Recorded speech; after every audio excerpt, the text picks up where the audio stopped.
किसान आंदोलन और एसपी आरएलडी के गठबंधन के बाद लग रहा था कि यूपी में पश्चिम का किला बीजेपी आसानी से हार जाएगी। लेकिन इस जाटलैंड की सियासी पगडंडियां बड़ी घुमावदार है।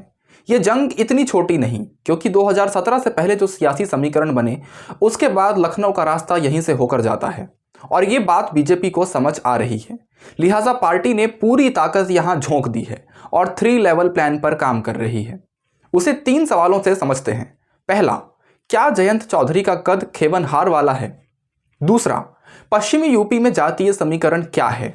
और तीसरा, जाटलैंड में फंसी बीजेपी का प्लान क्या है?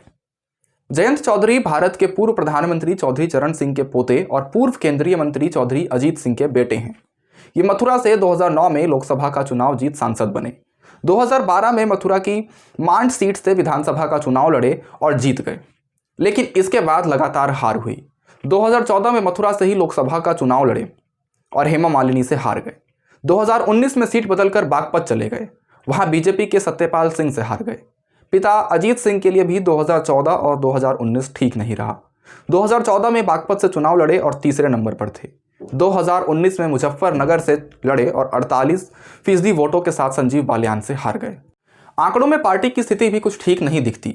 2017 के विधानसभा चुनाव में आरएलडी ने 277 उम्मीदवारों को मैदान में उतारा, लेकिन सिर्फ एक को जीत मिली। 266 की तो जमानत जब्त हो गई। पार्टी के वोट प्रतिशत की बात करें तो ये ग्राफ लगातार गिर रहा है। जयंत चौधरी भले ही कहें कि वो कोई चवन्नी नहीं जो पलट जाएंगे, लेकिन आरएलडी का रिकॉर्ड किसी एक पार्टी का बनकर रहने का नहीं रहा।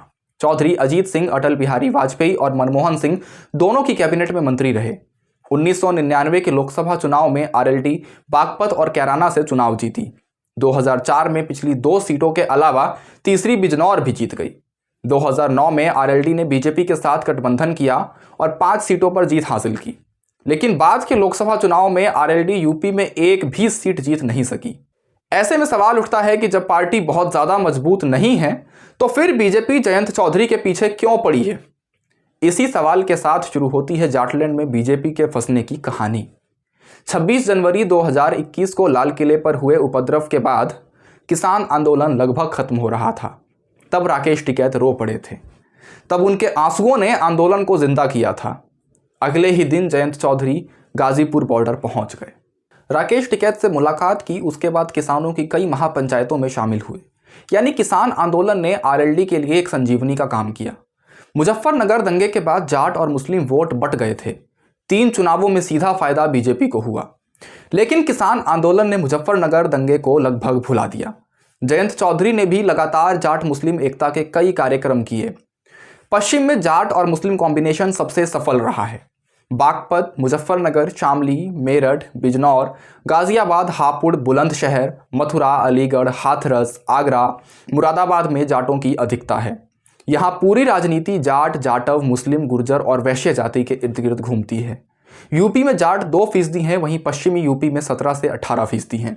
जाट और मुस्लिम मिल जाए तो पश्चिमी यूपी की कई सीटों पर क्लीन स्वीप कर सकते हैं, जैसे मेरठ, मुजफ्फरनगर, शामली, बिजनौर, बागपत, सहारनपुर और गाजियाबाद के 7 जिलों में दोनों की आबादी मिलाकर 40% से ज़्यादा है।